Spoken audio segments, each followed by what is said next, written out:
Her true story from Washington. I drove 11 hours through a rainstorm to surprise my daughter on her birthday. I walked in with her favorite cake and saw her toasting her real mom.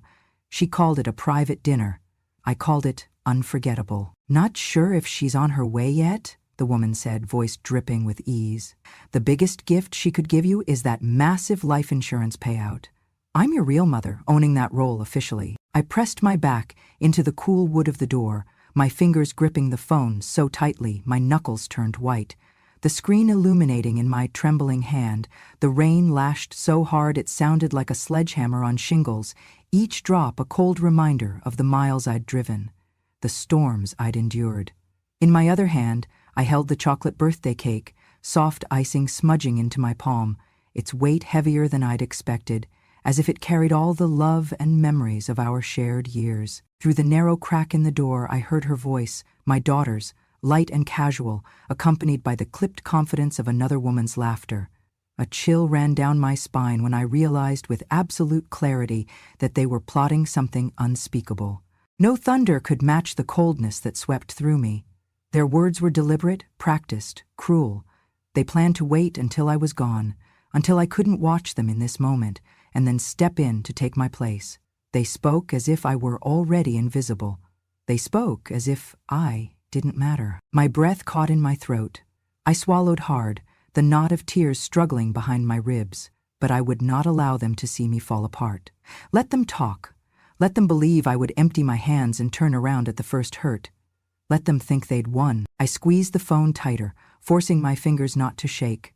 I had to record every word, every cruel syllable, evidence of betrayal, proof that would stand when they tried to rewrite this night. The door behind me seemed to shrink, the laughter gathering and growing. They had created this private world, expecting it to be theirs without question. But I stood here, with a cake and a phone and a heart that refused to break. I reminded myself of who I was. I had driven 11 hours through relentless rain, past highways turned rivers, past roadside diners and empty gas pumps, just to see her smile. I had made that cake, carefully, with her favorite flavor and decorations she'd loved since she was 5. That cake was my gift, not a check, not a scrapbook message, but a living, breathing token of my love. And they thought that was nothing. I leaned in closer, pressing my ear to the door. The rain rattled and the laughter mixed with the click of champagne glasses. They were toasting the woman they called real mom. My daughter's laughter sounded hollow. Every chord of that emptiness stirred my resolve into flame. They were underestimating me. They had believed that distance, or even death, would be enough to push me out.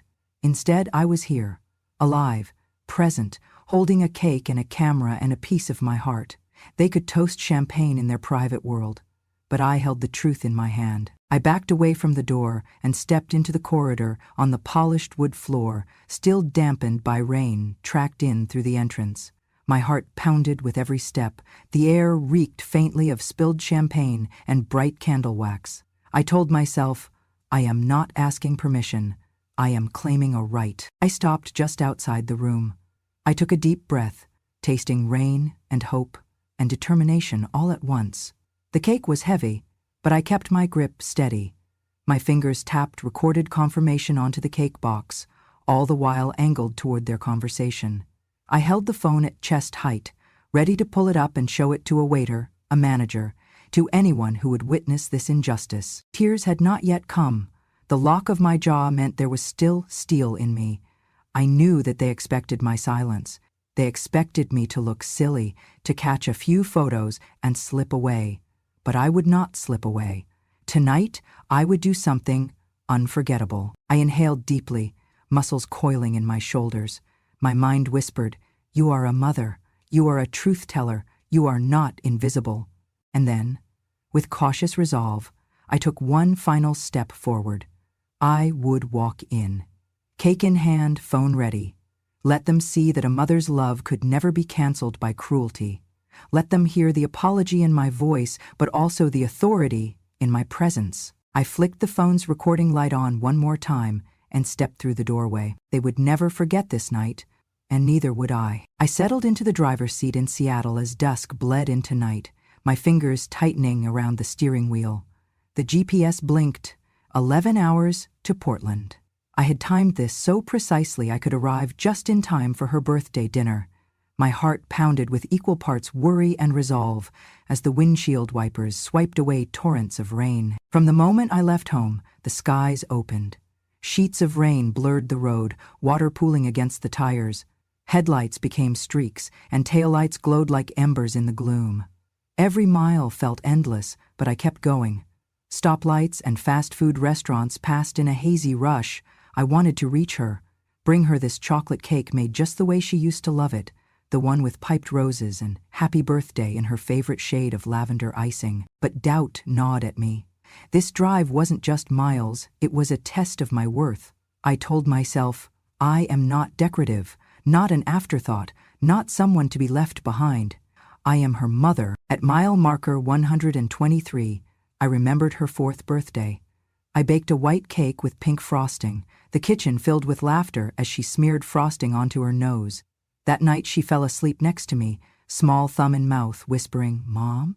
I whispered back, "Happy birthday, sweetheart." At mile marker 246, another memory. Her 10th birthday party in the backyard.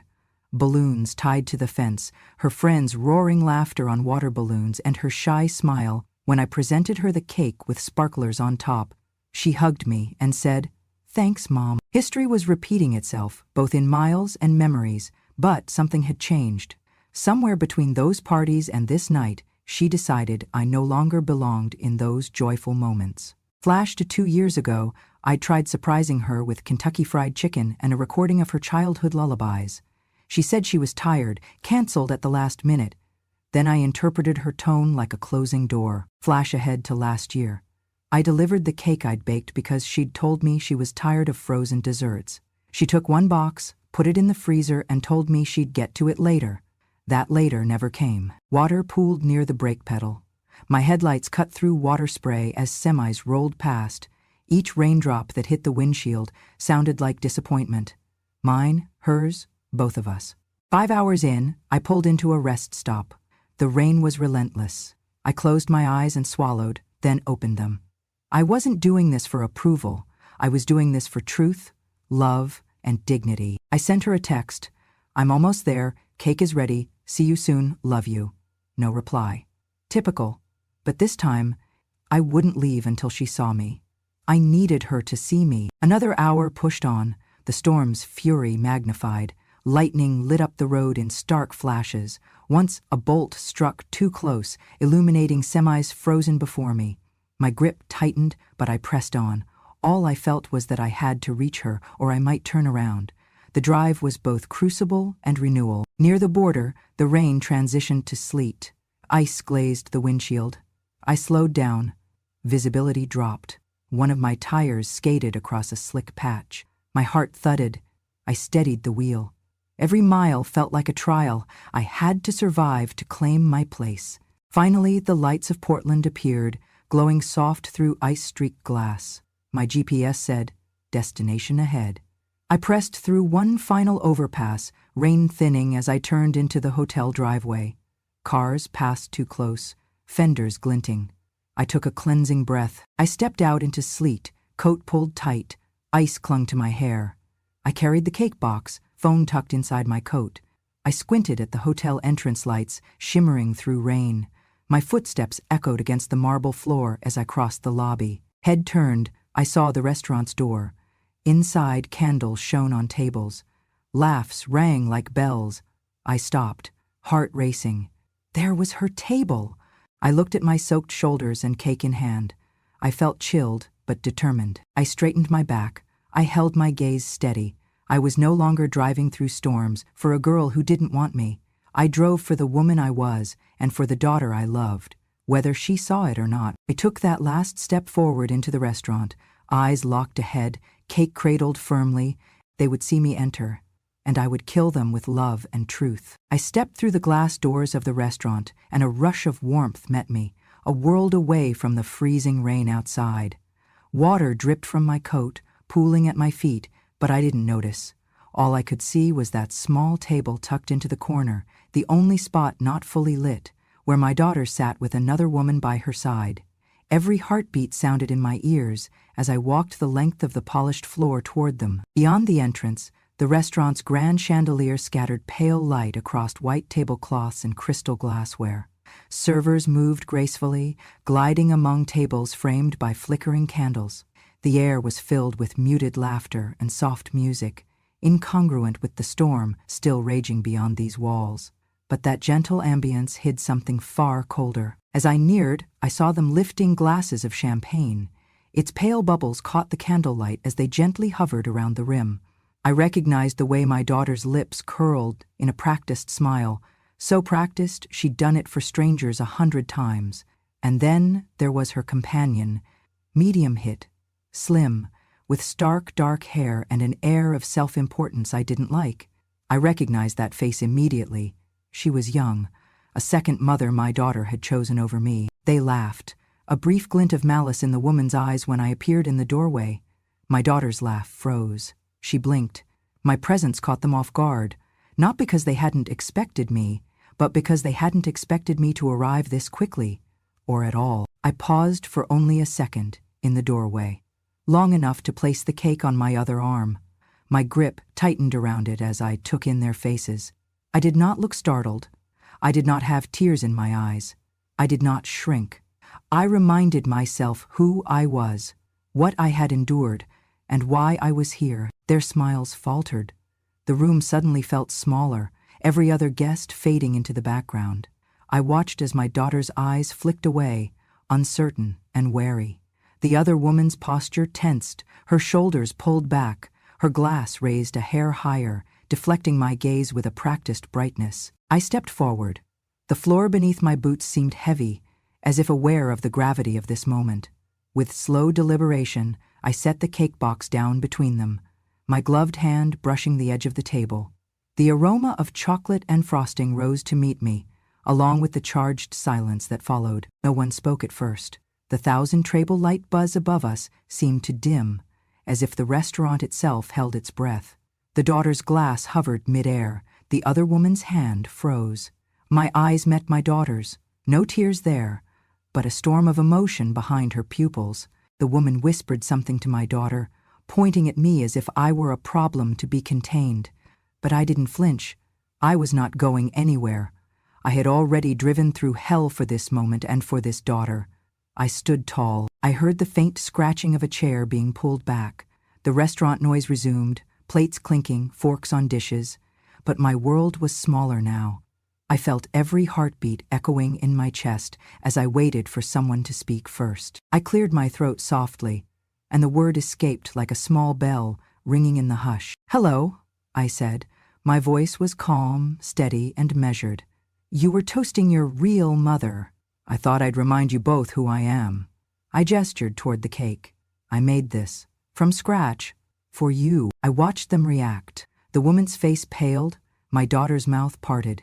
The air between us crackled as if struck by lightning. I didn't cry. If anything, I felt a strange calm.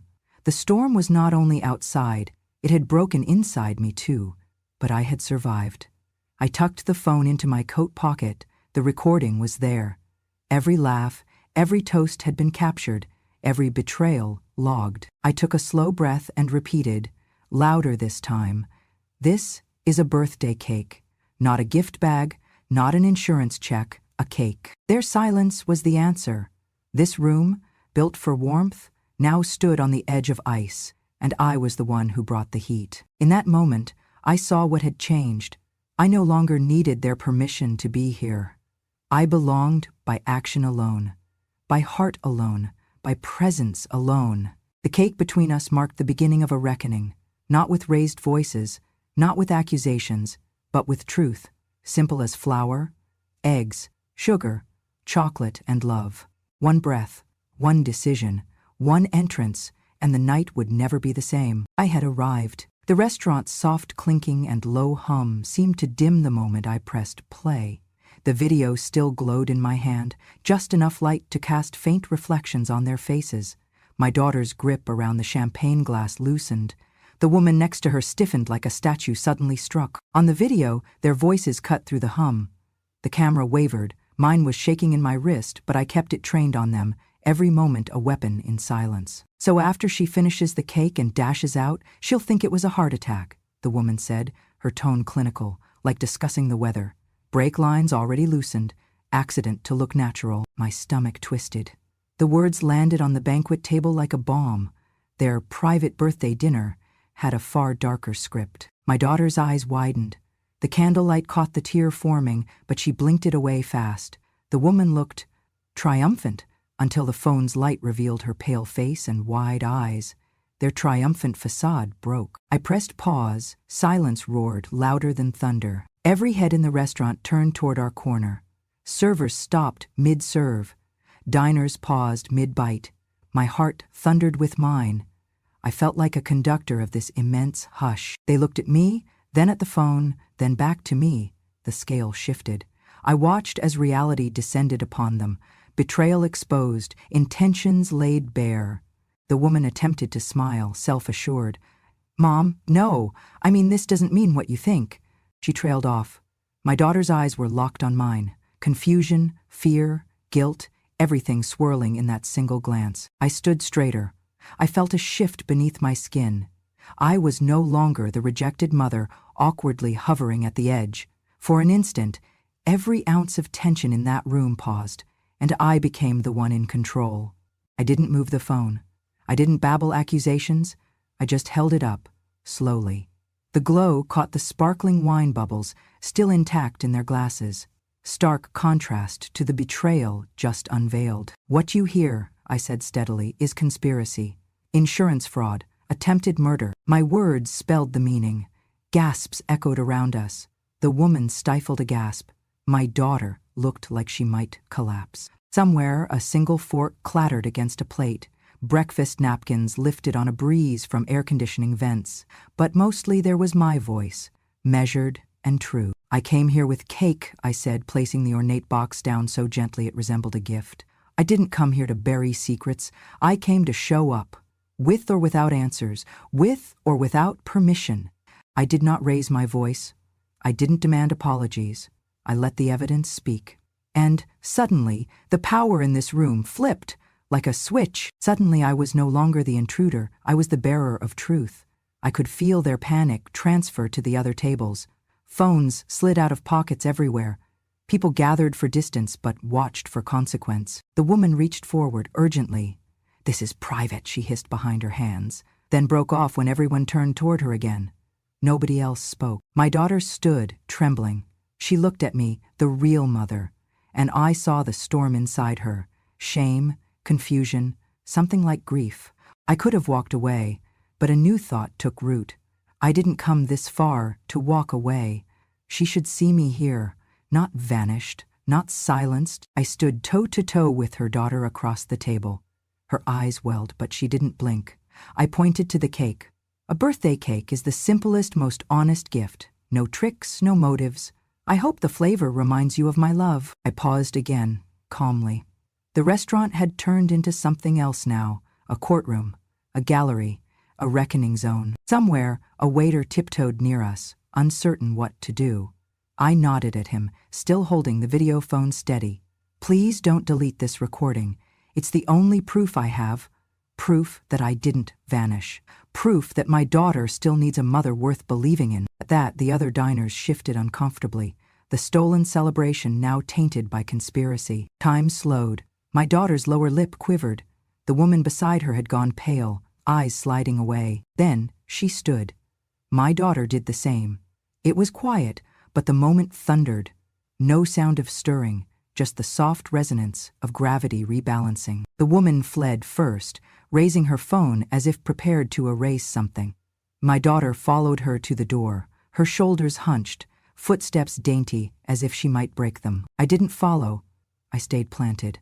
I waited for the silence to fill in the cracks they'd left behind. The restaurant's crystal glasses rang an apology across the room. The waiters bowed their heads, maybe offering solidarity, maybe guilt. One of them offered me a Kleenex, mistaking tears. I shook my head no, smiled faintly, and didn't speak. I took a steady breath, bowed my head with grace, and gently scooped up the cake box. It was still intact, still love. As I stepped forward, path cleared. The silence hung like a curtain behind me, charged but no longer menacing. I had revealed their betrayal. I had changed the space from secret celebration to public revelation. I no longer needed their approval. They now needed mine. I took that cake, I held that video, and I turned toward the door, feeling lighter than I had at the start of this night. I'd survived the rainstorm of betrayal.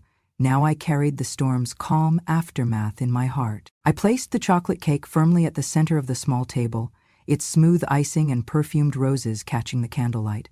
The room's hush deepened as I set down the box, its lid still closed, like a declaration of presence. I lifted my eyes, meeting mine across the table with steady composure. My voice was calm, yet carried the weight of every mile, every insult, every stolen memory. I didn't come here tonight to claim any role, because I already have one, I said, gently unclasping the cake lid. The camera in my pocket was recording silently. I didn't come seeking a replacement spot or looking for validation. I came because I am your mother. A subtle tremor passed through the room. My daughter's glass hovered before it shattered her illusion of control. Her so-called real mom stiffened, her lips parting as if to speak, but the room was not hers anymore. I reached behind me and stood. The candle above me flickered, and suddenly I appeared larger than I had felt all night. The cake, the gift, the gesture, was more than pastry and icing. It was love remade into defiance. I raised my champagne glass carefully. "Happy birthday, sweetheart," I said, voice soft but unwavering. I paused, letting the weight of my words sink in. "Here's to you, always the reason I'm here. Not out of obligation, but because I love you. And that will never change, even when doors close." Then I sipped. The champagne was crisp, and I tasted triumph with its bubbles. The guests around us watched, some murmuring support. Candles glowed anew. Even the woman beside my daughter drew in a shaky breath. My daughter's eyes glistened as recognition repelled through her confusion. She looked at me, not the woman who'd been standing in her childhood photos, but the mother who'd driven through storms and betrayal to stand in front of her tonight. The other woman cleared her throat. "That's heartfelt," she said, her voice betraying nerves. "Really heartfelt." I chose not to respond. My heart softened, but I held my ground. I was not seeking an apology, though it would have been welcomed. I was giving my daughter a moment of truth, and myself a moment of dignity. Slowly, a few guests at neighboring tables stood and clapped, quiet, respectful applause acknowledging courage more than cake. 2 servers exchanged smiles of solidarity. The woman beside my daughter looked away, her confidence crumbling. My daughter's lips quivered. She raised her glass, tentatively, and followed me. "To Mom," she whispered. The words trembled and broke free, heavier than I expected. I said. I lifted my glass higher, face tipped softly toward her. "To a brave woman who knows the simplest gestures speak louder than any conspiracy," I said. She swallowed and drank. The gesture shifted the balance. I could feel the currents of power align with me now, rooted in maternal truth. The gradations of emotion were visible. Relief spilled over into her tear-soaked eyes. Shame flickered across the other woman's expression, and guests offered nods of approval. I took a deliberate bite of cake. It was rich, sweet, and real, the taste of every triumphant mile I'd traveled. A small piece, but it embodied everything. Every memory, her childhood birthdays, the late-night lullabies, the countless kisses tucked at bedtime, streamed back into me. She reached forward and took my hand, damp from rain and nerves. The connection was electric. She didn't speak, she didn't have to. We shared the moment, 2 souls, mother and daughter, reclaiming something lost. Somewhere around us, soft murmurs turned into conversation. Someone whispered, "What a brave lady."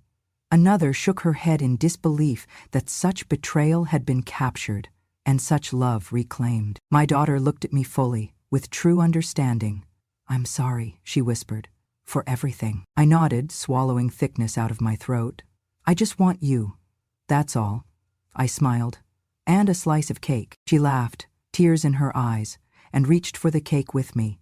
I let her serve herself a piece, then lifted her glass once more. "To forgiveness and to being seen," I said. She met my gaze and we toasted in unison. The music in the restaurant softened, and someone from a nearby table began applause again, this time louder, joyful, affirming. Everything that came next felt lighter. Hugs, murmured apologies, tearful confession. When I finally turned, eyes met across the room, a community of strangers who had witnessed a mother reclaim her place. And in that moment, I wasn't invisible or erased. I was the lead in my own story, marked by courage, resilience, and unshakable love. The cake was still there, humbled now, elevated by what it represented. A mother's truth, publicly honored at last. I gently placed the remaining cake box on the small side table and stepped closer to the birthday table. My coat still dripped with rain, but I barely noticed the wetness against marbled floors. I squared my shoulders, heart steady. Tonight wasn't about trophies or vindication. It was about a simple truth. I was your mother, and I would not leave silently. I paused at the edge of the table and regarded both of them. My daughter, trembling at the memory of shared meals and hugs through the years, and the woman who'd claimed whichever role I'd been erased from. I unrolled the ribbon around the cake box, and it fell away like a broken promise. The cake's rich aroma whispered of home, of love, of years of celebrations we'd once shared. I dove the cake server into the icing and cut a clean slice, the first one marked by sacred. I lifted the slice toward my daughter, then another toward the woman. For a moment their bodies tensed, surprise flickering in their eyes, but I did not hesitate. "This birthday dinner is ours," I said, my voice soft yet crystalline, each word carefully measured. "Your special day, shared with your mothers. I'm here because I love you, with all my heart, always." The cake rested on plates now, its warmth a gentle reminder that I belonged at this table. My daughter's fork shook as she took the piece. She didn't speak immediately. She just looked at the fork in her hand, then up at me, tears glistening. The other woman's hand hovered above her own plate, fragile as paper. For the first time in a long time, I saw her falter, unsure of how to respond. I took a deep breath and sat down at the chair between them, crossing my legs beneath the table. I kept from raising my voice, but carried the full weight of the moment in my posture, straight-backed, present, unflinching. Without a word, my daughter looked down at her cake slice, then at me. Tears formed again, smaller this time. She bit the cake, paused, and swallowed. The taste seemed to wash away years of pretense. I softened, offering her a small, reassuring smile. Not triumph, just love. The other woman shifted, her fingers grazing her plate, caught between admitting her place and acknowledging mine. The guests at surrounding tables watched quietly, their gazes gentle in solidarity. I felt a profound shift in the room's gravity. All pretense had dissolved, only transparency remained. I placed my hand softly on my daughter's. "I know things are different now, but as your mother, I want nothing more than to celebrate today with you, in honesty and respect." Her lips quivered, and she nodded, voice small. "Mom." The other woman rose, her glass raised awkwardly. "Happy birthday," she whispered to my daughter. Her voice shook, apology simmering beneath. No words of confrontation followed, only the quiet clinking of forks and the soft hum of the restaurant's restored warmth. We ate together, slowly, rebuilding a connection, one bite at a time. With each taste of cake, I tasted forgiveness and softness returning. I caught my daughter's eyes. I saw relief and regret, but also something new, the spark of recognition. She saw me now, not just as her mother, but as a woman of strength and dignity. I nodded once, assuring her silently, "It's okay." We finished our slices. A moment later, she leaned across the table and hugged me without hesitation. I didn't pull away. I held her close, feeling years of distance melt into something tender. The restaurant's overhead lights reflected softly off her hair as we embraced in front of everyone. It was not a private moment anymore. It was our reclaiming of what had almost lost its light. Somewhere nearby, a server stepped forward and offered 2 glasses of sparkling water. My daughter raised them with me in a quiet toast. "To us," she whispered. I lifted my glass softly. My heart soared with a quiet joy. "To us," I repeated. In that gentle clink, I felt a reckoning settled, not with force or anger, but with love and presence. My pride was resurrected, not tarnished by betrayal, but fortified by forgiveness. We leaned back and continued our meal with the cake as our centerpiece. I didn't speak again. I didn't need to. Every gesture, every bite, every tear and smile bridged a gap too long yawning. I had returned to reclaim my dignity, and now it shimmered between us at the birthday table. Beneath the soft glow of candles, I allowed myself a moment of peace. I had faced the storm, confronted their betrayal, and I stood here, my dignity reborn, celebrating the woman I raised. The air in the restaurant felt warmer now, as if acknowledging the quiet justice done. I sat between my daughter and the woman who existed as usurper that night, and I did not shrink. I belonged, I mattered, and I had faith again that love could do what words alone could not. The birthday dinner continued, but nothing was the same. I had delivered my truth, reclaimed my place, but more importantly, I had reminded myself, and surely reminded her, that a mother's love never leaves the table. I felt the warmth before I heard the applause, a ripple rolling through the restaurant as I sat down beside my daughter. A few plates clattered as hands stopped mid-reach. Then soft, respectful claps began. One table of senior patrons nodded in support. A couple at a nearby table shared a meaningful glance. Even the servers paused, their eyes reflecting a quiet solidarity. I placed my fork down and allowed their acknowledgement to wash over me. I wasn't invisible anymore. I leaned closer to my daughter and whispered, "You're still my daughter, always." Her eyes glistened as she nodded, lips trembling. I squeezed her hand, and she gave a small, grateful smile. The cake's fragrance swirled through us, a testament to all our shared birthdays, past, present, and hopefully future. The other woman, the one who had toasted me just as a threat, stood abruptly. Her chair scraped against the floor. She looked around, saw the crowd's support, and then slipped quietly from the table. She didn't make eye contact with me or my daughter as she left. Her presence evaporated like smoke. The birthday dinner had shed its final hostage. The restaurant's spotlight shifted back to us. The servers circled the table bearing a small candlelit cake topper that read, "Happy Birthday." My daughter inhaled sharply and nodded.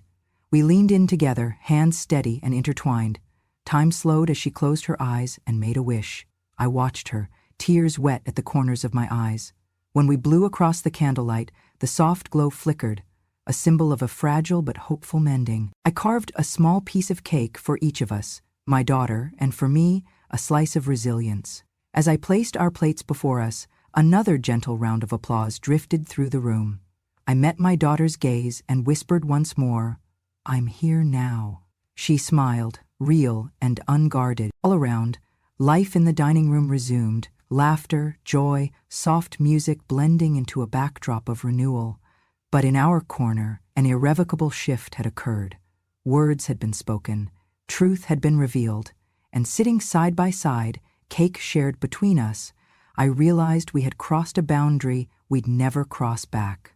In that quiet moment, surrounded by gentle clapping and understanding eyes, I understood. Tonight, we had reclaimed more than a birthday.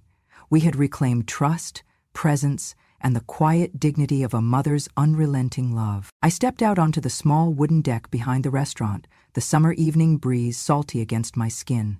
The sky bled vibrant shades of crimson and gold as the sun dipped low, painting the horizon in a farewell I've seen only here, where water meets sky.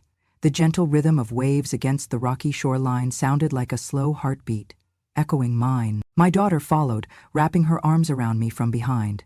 I turned to see her head resting lightly on my shoulder, and I squeezed her hand. She didn't speak, words weren't needed. The hum of the restaurant carried through the sliding doors behind us, but out here, the evening held only peace. I had entered tonight under the weight of betrayal, drenched, holding cake in one hand and truth in the other. I had been poised under the storm's assault, my heart heavy with their dismissal, my grip doubled down on faith.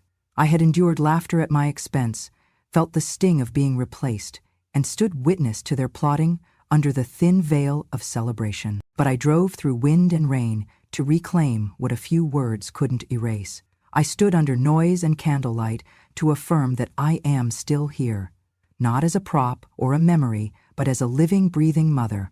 I walked through that door to honor every birthday we had shared, and every silent promise I made in the nights I stayed up worrying over her, holding her through growing pains and heartbreaks. On that deck, as dusk settled into twilight, we watched the horizon together, and it felt like the afterglow of something sacred.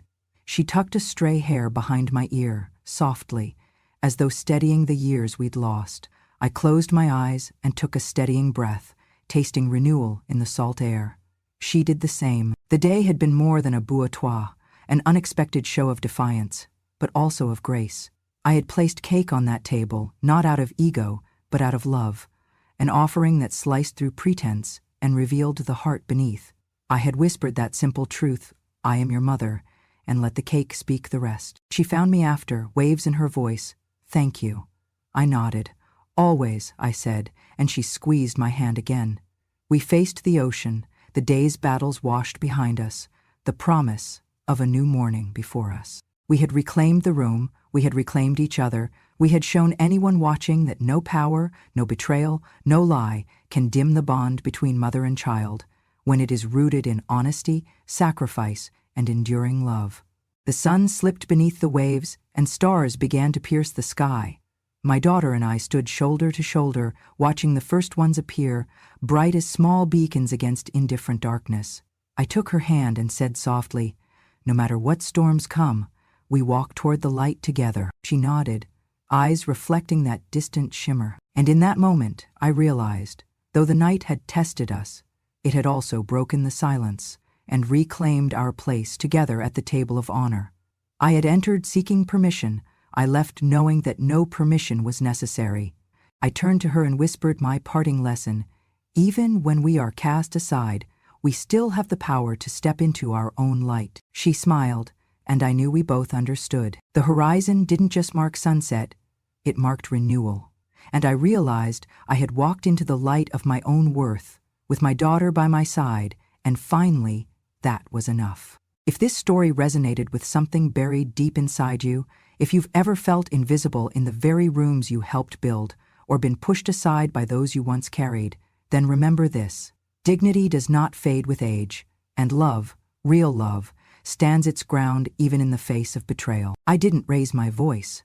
I raised the truth, and I stood still long enough for it to echo. If you believe in the strength of women who do not shout but remember, if you believe every mother deserves to be seen and not just served, then you're already part of this porch we're building together. Subscribe to Grandma True Stories, because some stories are not fiction. They're confessions from the quietest woman in the room. And she's finally ready to speak.